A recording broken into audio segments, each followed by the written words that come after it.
Et bon retour parmi nous après cette nouvelle double dose de musique. Et j'ai avec moi au téléphone Léo Coupal-Lafleur qui est étudiant en sociologie à l'UDM, mais qui cette semaine est surtout le grand gagnant du Grand Prix Antidote du concours d'éloquence d'Elitalangue de l'UDM. Léo, bonjour et merci d'être avec nous. Bonjour, merci à toi. Alors, d'abord, pour commencer, toutes mes félicitations pour tes victoires. Et d'ailleurs, on va commencer par ça. Comment est-ce que tu te sens après avoir remporté cette finale? Est-ce que tu t'y attendais? C'était mon objectif. Si je m'y attendais, je pense pas que je m'y attendais, mais c'était l'objectif. Là, donc, j'ai le sentiment d'avoir rempli l'objectif, mais je suis très content, puis très content de ma performance puis du résultat. Ok, alors explique-nous un petit peu ton texte pour la finale. S'appelait « Être né pour un petit pain ». Quelle était l'idée? C'était quoi le propos derrière le texte? En fait, la consigne du concours, c'était de choisir une expression de la langue française, la définir, expliquer son sens, son origine et la lier à un enjeu social sur lequel on prend position. Donc, moi, j'ai choisi l'expression « être né pour un petit pain », qui, à la base, veut dire se contenter à une vie de pauvre, être né dans un environnement modeste, puis se résigner à ça.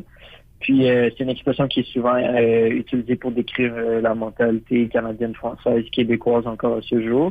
Puis, dans le fond, moi, j'ai lié ça à la décroissance en disant que oui, il faut voir grand, mais pas voir grand d'une manière de croissance économique puis de succès individuel, mais voir grand dans des projets collectifs plus soutenables. Donc, c'est à peu près ça mon propos. Ok, et bien justement, je te propose qu'on écoute un petit extrait de ta performance à la finale. Être né pour un petit pain. Je creuse l'Internet, je descends les années, je remonte le passé, je veux savoir d'où ça vient. Je découvre qu'en 1912, dans une chronique humoristique de La Presse, le personnage fictif du père Ladébauche fait part à son cousin américain que quand on est né pour un petit pain, on n'est pas né pour un gros. Et qu'il croit que la ville de Montréal est née pour un simple biscuit à la mélasse, contrairement à nos voisins du Sud, eux, nés pour un gros pain. Alors, Léo, déjà, première question, comment est-ce que c'est de s'entendre? Spécial, mais je l'ai tellement répété, puis j'ai regardé le vidéo une fois ou deux là, depuis que c'est publié, donc c'est rendu que je suis assez habitué quand même. Et d'ailleurs, on sent qu'il y a un travail derrière, on sent le rythme que tu imposes à ton texte, sur les intonations. Comment est-ce que tu as travaillé tout ça, justement? À la base, moi, mon pari, c'était que en appliquant pour le concours, donc en novembre, je pense, j'ai déjà presque tout écrit le texte puis qu'il soit bien à mon goût. Donc, j'ai mis beaucoup de temps à l'écriture au tout début du concours. Puis après ça, cet hiver, ça a été surtout de corriger certains mots puis de travailler beaucoup le rythme. J'ai eu une mentor dans le dernier mois. Donc, le concours offrait d'avoir une mentor. Moi, c'était Diane Lamar. Donc, elle m'a beaucoup aidé là, pour le rythme, tout ça. J'ai travaillé aussi avec ma famille, ma blonde, pour perfectionner tous ces éléments-là du texte. Donc, c'est beaucoup d'écoute, de réécoute, de remise en question pour arriver à un texte qui est intelligible. Ouais, et un texte qui t'a permis de gagner à la finale. Est-ce que tu as eu des inspirations? Est-ce qu'il y a des grands orateurs qui t'ont inspiré pour ta performance? C'est comme ça. Je dirais qu'il y a pas de réponse évidente. Je m'inspire de beaucoup de choses que j'entends, que j'écoute. Moi, je viens du slam, donc il y a beaucoup de mon style de slam que j'ai repris. Puis bon, mon style de slam est influencé par le rap que j'ai écouté toute ma vie, par des slammers que j'ai entendus dans la scène à Québec, Thomas Langlois, David Goudreau, puis même d'autres styles. Là, tous mes collègues à Québec, je pourrais nommer des dizaines de noms. Mais je m'inspire un peu de tout ça. Puis c'est sûr que dans le cadre de ce concours-là, je suis allé dans une forme un peu plus de discours, en regardant aussi ce que les autres avaient fait. Donc, Dardia Joseph qui a gagné le concours il y a 2 ans, j'ai beaucoup aimé sa performance qui est très différente de la mienne, mais j'ai quand même essayé de reprendre l'aspect de son texte dans lequel elle explique l'expression de manière super claire avec des mots bien pesés. Donc, j'ai accordé beaucoup d'importance à ça. Donc, je te dirais que c'est des inspirations très diffuses. Et là, on le voit pas vu qu'on est à la radio, mais t'es filmé. D'ailleurs, on peut retrouver la vidéo de ta finale sur YouTube. Est-ce que tu as également fait attention à ton langage non verbal, à ta gestuelle? Ouais, ça a été beaucoup de travail, ça.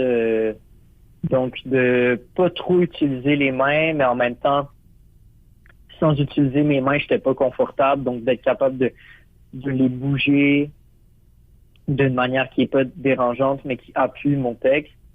Puis, non-verbal, c'est aussi le regard, comment je me place et tout. Donc, ça, je te disais que dans la dernière semaine avant le concours, c'est beaucoup sur ça que je me suis penché, là. Ouais, Pour être confortable. Et du coup, là, quand je t'entends parler, ça m'amène un peu une autre question, parce qu'effectivement, il y a beaucoup de préparation derrière tout ça, hein, que ce soit derrière le texte, la façon dont tu le prononces, la gestuelle même. Mais est-ce que tu laissais quand même une place à justement un petit peu de, alors je vais dire naturel, mais ou d'improvisation à tout ça? Ben, sur le texte, il n'y a pas d'improvisation, ça c'est clair, là. Chaque mot est écrit puis est prévu.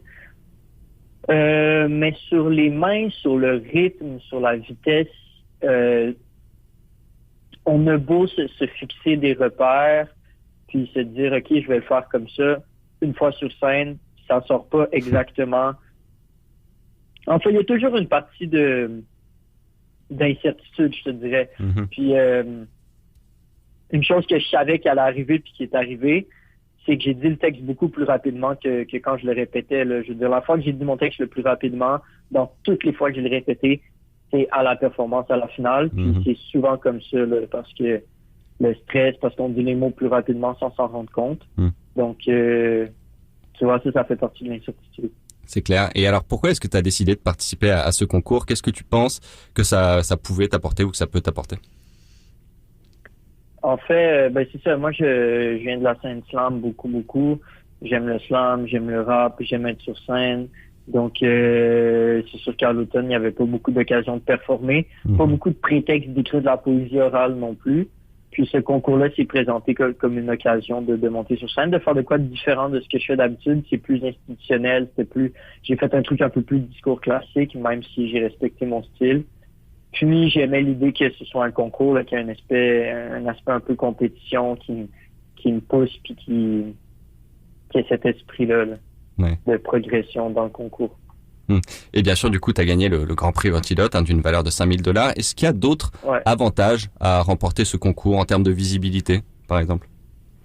Ben, en fait, j'étais pas certain de ça, mais depuis une semaine, tu vois, quand même, hein, là, je passe à la radio.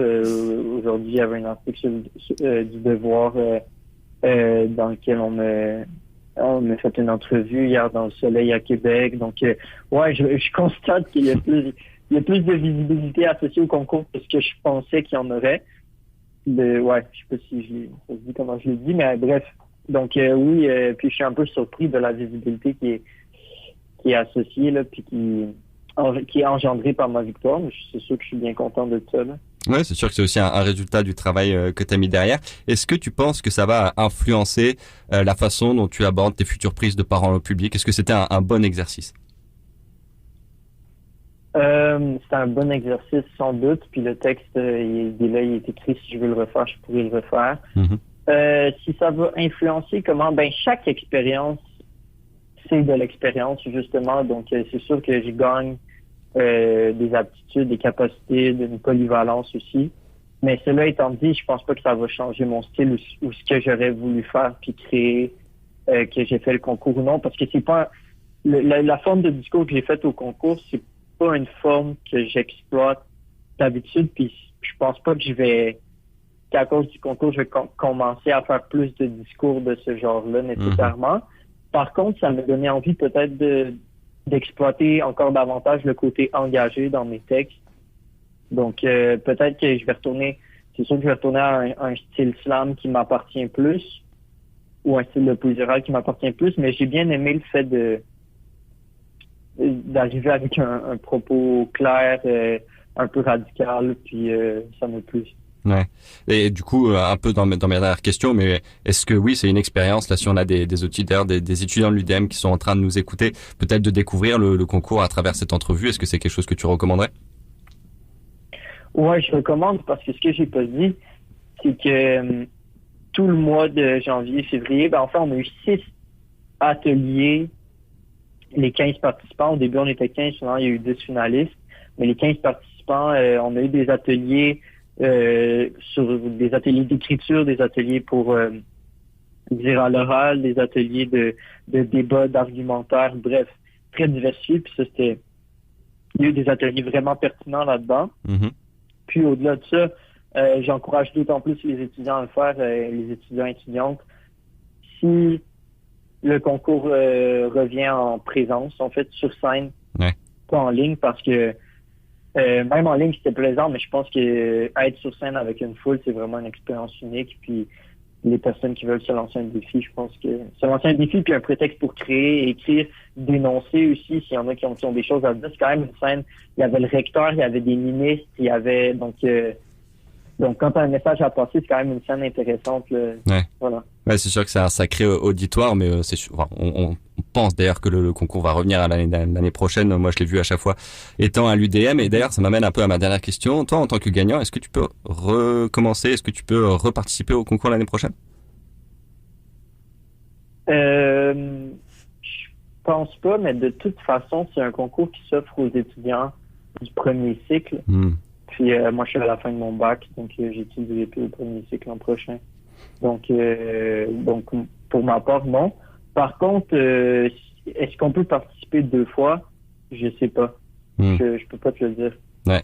Ce sera aux étudiants de voir ça. En tout cas, merci beaucoup, Léo Coupal-Lafleur, d'avoir été avec nous. Merci à toi. Ça nous a fait plaisir. Je rappelle que tu es étudiant en sociologie à l'UDM, mais surtout le grand gagnant du Grand Prix Antidote du concours d'éloquence d'Elita Langue de l'UDM. Félicitations à toi à nouveau. Merci beaucoup. Et maintenant, on va écouter Mona Lisa de Calamine.